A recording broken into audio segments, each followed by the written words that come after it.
இன்னைக்கு நம்ம வீட்ல என்ன சமையல்னு பார்ப்போமா? என்னதான் கலர்ஃபுல்லா ஒரு சில ஃபுட்டெல்லாம் சாப்பிட்டா, சாப்பிட்ட திருப்தியே இருக்கவே மாட்டேன்னுது. நம்மளுக்கெல்லாம் எப்பவுமே சோறு, குழம்பு தான்.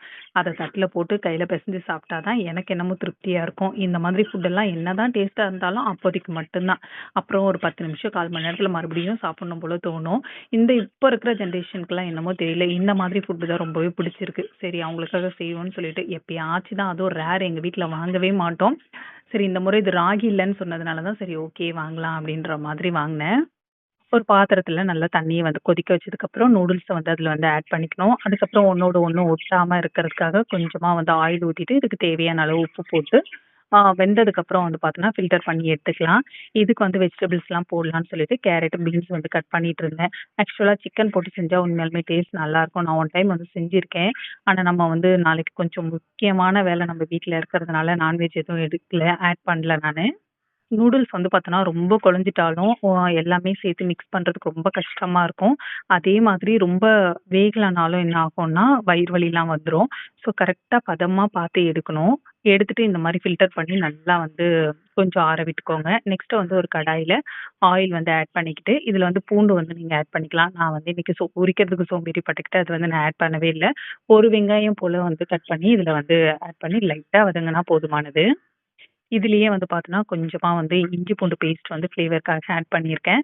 ஆட் பண்ணிட்டு பச்சை ஸ்மெல் போற அளவுக்கு வந்து பார்த்தோன்னா, நல்லா வந்து வதக்கி விட்டுக்கலாம். அடுத்து கேரட், பீன்ஸ் வந்து நம்ம கட் பண்ணி வச்சிருக்கோம் இல்லையா? அதையும் இதோட ஆட் பண்ணி நல்லா வதக்கி விட்டுக்கலாம். இதுலயே வந்து கேப்சிகம்லாம் ஆட் பண்ணா நல்லாருக்கும். நம்மகிட்ட இல்ல. ஸோ, அதனால நான் வந்து ஆட் பண்ணல. ஆக்சுவலா வந்து வெறுமனா வந்து எந்த ஒரு மசாலாவுமே இல்லாம இந்த மாரி நூடுல்ஸ் செஞ்சா கொஞ்சம் உண்மையாலுமே சாப்பிடுறதுக்கு ரொம்ப கொடூரமா தான் இருக்கும். இதுலயே வந்து மசாலா வந்து குடுத்துருந்ததுனால தான் நான் ஒரு தைரியத்துல வந்து செஞ்சேன். ஸோ, கொஞ்சமா உப்பு ஆட் பண்ணிட்டு நல்லா வந்து வதக்கி விட்டுக்கலாம்.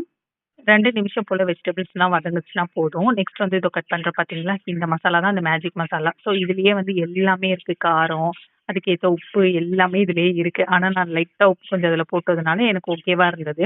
வெஜிடபிள்ஸ்க்குலாம் ஓகேவா இருந்தது. நெக்ஸ்ட் வந்து நம்ம பாயில் பண்ணி வச்சிருக்க நூடுல்ஸையும் இதோட ஆட் பண்ணி, நெக்ஸ்ட்டு சோயா சாஸ் வந்து 1 1/2 டேபிள் ஸ்பூன் அளவுக்கு ஆட் பண்ணிக்கணும். எல்லா இந்த மாரி ரைஸா இருக்கட்டும், நூடுல்ஸா இருக்கட்டும், சோயா சாஸ் என்னமோ நல்ல ஒரு ஃப்ளேவர் குடுக்கும். ஸோ, அதுக்காக இதுல வந்து ஆட் பண்ணி நல்லா மிக்ஸ் பண்ணி விடணும். ரைஸ விட இந்த நூடுல்ஸ் மிக்ஸ் பண்றது தான் எனக்கு கொஞ்சம் கஷ்டமா இருந்தது. ஸோ, அதனால தான் மிக்ஸ் பண்ணதுக்கப்புறம் உங்களோட வந்து ஷேர் பண்றேன். பாத்தீங்களா, சூப்பரான நூடுல்ஸ் வந்து ரெடி ஆயிடுச்சு. நிஜமாலுமே டேஸ்ட்டுமே நல்லா இருந்தது. சிம்பிளா நம்ம பண்ணியிருந்தாலும். இதுல நான் எக்கு கூட ஆட் பண்ணல. நம்ம ப்ராப்பரா எல்லாமே ஆட் பண்ணி செஞ்சோம்னா, இன்னுமே வந்து டேஸ்ட் ரொம்பவே சூப்பரா இருக்கும். இது ரெடி ஆகறதுக்குள்ளவே வந்து குட்டீஸ் வந்து ரெடி ஆயிடுச்சா, ரெடி ஆயிடுச்சான்னு கேட்டுட்டே இருந்தாங்க. இதுல அப்படி என்னதான் மேஜிக் பண்ணி வச்சிருக்காங்கன்னு எனக்கும் தெரியல. ஒரு சில ஃபுட்டெல்லாம் அது நல்லாவே இல்லனாலும், இப்ப இருக்க ஜெனரேஷனுக்கு அது ஏன் தான் அவ்ளோ விருப்பமா சாப்பிடுறாங்கன்னு எனக்குமே தெரியல. ஃபைனலா வீடியோட எண்டுக்கு வந்தாச்சு. சாப்பிட போற டைமும் ஆயிடுச்சு.